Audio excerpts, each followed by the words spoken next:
بیٹا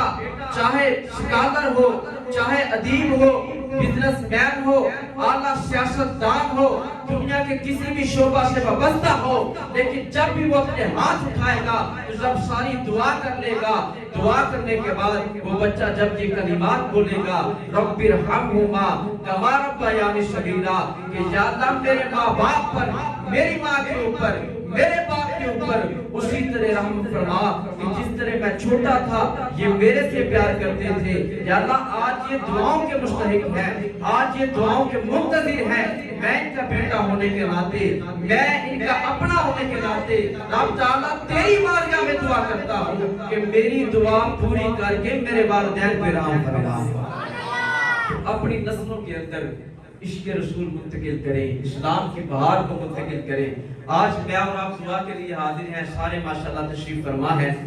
جتنے بھی یہ جب کہ فوت ہو جائے، ماں چلی جائے، باپ چلا جائے،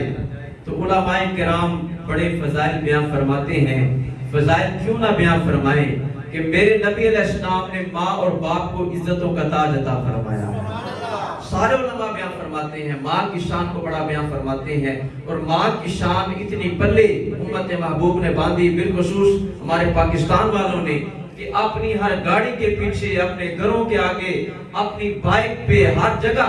ماں جنت کی ہوا، یہ سب میری ماں کی دعاؤں سے ہے۔ حالانکہ جتنا ماں کا حصہ شامل ہے اتنا ہی رب تعالیٰ نے باپ کو بھی عزتوں کا تاج عطا فرمایا۔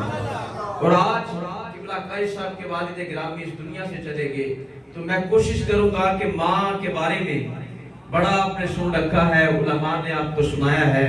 ماں کے بارے میں کلام بھی آپ سنتے ہیں، بڑی محبتوں والا، بڑی چاہتوں والا۔ تو آج میں کوشش کروں گا کہ آپ کو باپ کی شان سنائی جائے، باپ کا مقام سنایا جائے۔ نبی علیہ السلام ارشاد فرماتے ہیں، حضرت ابو سعید خدری رضی اللہ تعالیٰ عنہ آپ روایت کرتے ہیں کہ حضور نبی پاک صلی اللہ تعالیٰ علیہ وسلم آپ نے ارشاد فرمایا کہ باپ جنت کا درمیانی دروازہ ہے، اب تمہاری مرضی ہے اس دروازے کو قائم رکھو یا اس دروازے کو ختم کر دو۔ اب ہر بندہ اس بات پہ قائم ہے کہ جنت ماں کے قدموں تلے ہے، ہر بندہ اس بات پہ یقین رکھتا ہے اور اس بات پہ عمل بھی کرتا ہے کہ ماں کی خدمت کروں گا رب راضی ہوگا، ماں کی خدمت کروں گا میرے حصے میں جنت آئے گی۔ لیکن ہر ماں کا ادب کرنے والے بیٹے کو یہ خبر ہونی چاہیے کہ ماں کی عزت کرنے سے بندے کو اسی وقت فائدہ ہوگا جب اپنے باپ کی عزت کو اپنے گلے کا زیور بنایا ہوگا، اپنے باپ کی عزت کو جب میں نے اور آپ نے سمجھا ہوگا۔ اس سے آگے بڑھیے، رسول پاک صلی اللہ تعالیٰ علیہ وسلم آپ نے ارشاد فرمایا کہ 3 بندے اس دنیا میں ایسے ہیں، وہ جب بھی دعا کرتے ہیں اللہ ان کے سوال کو خالی واپس نہیں لوٹاتا، جب بھی وہ دعا کرتے ہیں اللہ ان کی دعا کو پورا فرما دیتا ہے۔ بولیں کو سبحان اللہ، اس تو بھی بولیں کو سبحان اللہ۔ حضور نبی علیہ السلام نے ارشاد فرمایا کہ پہلا وہ بندہ جو بندہ مظلوم ہو، ناحق اس پہ ظلم کیا جائے، کسی ظالم کی پکڑ میں ہو لیکن ہو بندہ بے قصور، حضور فرماتے ہیں وہ مظلوم بندہ جب رب کی بارگاہ میں دعا کرتا ہے اللہ کو اس کا دعا کرنا اتنا پسند آتا ہے، حضور فرماتے ہیں مظلوم جب بھی دل سے دعا کرتا ہے اللہ اس کی دعا کو پورا فرما لیتا ہے۔ دوسرا بندہ نبی علیہ السلام نے ارشاد فرمایا وہ مسافر بندہ۔ کون سا مسافر بندہ؟ جو ذریعہ معاش کے لیے جائے،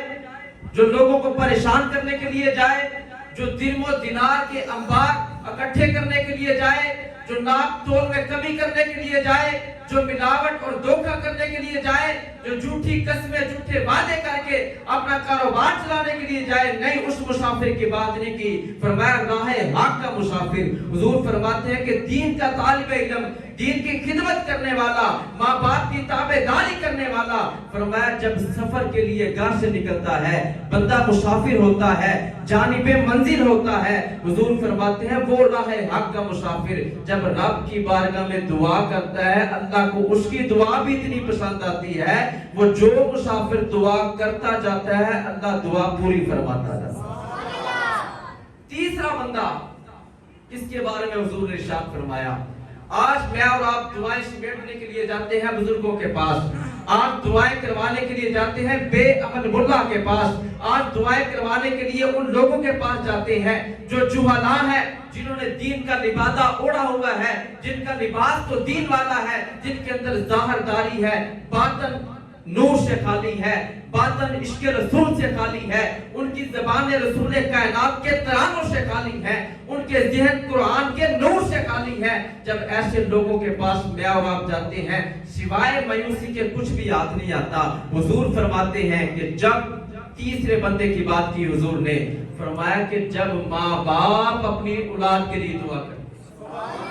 اگر سمجھ آئیے تو بلند آواز سے کہہ سکتے ہیں سبحان اللہ۔ حضور نے فرمایا کہ ماں باپ دعا کرتے ہیں۔ اب ماں باپ کا دعا کرنا کیسا ہے؟ ایک دعا وہ ہے جو میں کرتا ہوں، ایک دعا وہ ہے جو قبلہ کاری صاحب کریں گے، ایک دعا وہ ہے جو میرے قبلہ چاچو جان کریں گے، ایک دعا وہ ہے جو آپ میں سے کوئی بزرگ کرے گا، کوئی نمازی کرے گا، کوئی زاہد کرے گا، کوئی عابد کرے گا، کوئی ساجد کرے گا۔ لیکن رب تعالیٰ فرماتا ہے کہ ان کی دعاؤں کے اندر ہو سکتا ہے تسنن شامل ہو، بناوٹ شامل ہو، دکھاوا شامل ہو، ریاکاری شامل ہو، لیکن ماں باپ کی دعا ایسی ہے۔ بچے ماں باپ سے نہیں کہتے دعا کیجئے گا، بچے ماں باپ سے نہیں کہتے ہمارا خیال کیجئے گا۔ ایک بات کہہ کے میں اپنی بات کو آگے بڑھا لیتا ہوں کہ جب گھر سے میں اور آپ دور نکل جاتے ہیں، رات ہو جاتی ہے، رات کے پچھلے پہر جب میں اور آپ گھر میں واپس آتے ہیں، بیوی بڑا پیار کرتی ہے لیکن بیوی سو چکی ہوتی ہے، بیٹا بڑا پیار کرتا ہے، بیٹا سو چکا ہوتا ہے، بیٹی کے دامن میں بڑی محبت شامل ہے لیکن بیٹی سو چکی ہوتی ہے۔ ابھی آپ دروازے پہ کھڑے ہوتے ہیں اور قریب ہے کہ آپ دروازے کو دستک دیں، قریب ہے کہ آپ اپنے دروازے کو ہلائیں، اندر سے کسی کو جگائیں۔ ابھی آپ گلی میں چل رہے ہوتے ہیں، آپ کے قدموں کی آواز سے آپ کی ماں بھی جان لیتی ہے، آپ کا باپ بھی جان لیتا ہے۔ آپ دروازے کے قریب ہوتے ہیں، دروازہ کھل جاتا ہے کیونکہ آپ سو جاتے ہیں، ساری دنیا سو جاتی ہے، ماں کی محبت بھی جاگتی رہتی ہے، باپ کا پیار بھی جاگتا ہے۔ یہ ہے ماں باپ کا پیار۔ نبی علیہ السلام نے ارشاد فرمایا کہ جب ماں باپ اپنی اولاد کے لیے دعا کرتے ہیں، جب ماں باپ اپنی اولاد کے لیے دعا کرتے ہیں، اب دیکھیں نا حضرت آپ اس لیے دعا کریں گے کہ یہ بندہ مسجد کی خدمت کرنے والا ہے، میں اس لیے دعا کروں گا کہ یہ بندہ میرے سے محبت کرنے والا ہے۔ ہو سکتا ہے کبھی دعا کروں، ہو سکتا ہے کبھی بھول جاؤں، ہو سکتا ہے کبھی نام لوں، ہو سکتا ہے کبھی نظر انداز کر دوں، لیکن والدین وہ ہے، آپ کہیں یا نہ کہیں، والدین ہر ویلے اپنے بچوں کے لیے دعائیں کرتے ہیں۔ اور والدین کو کتنی اللہ پاک نے شان عطا فرمائی،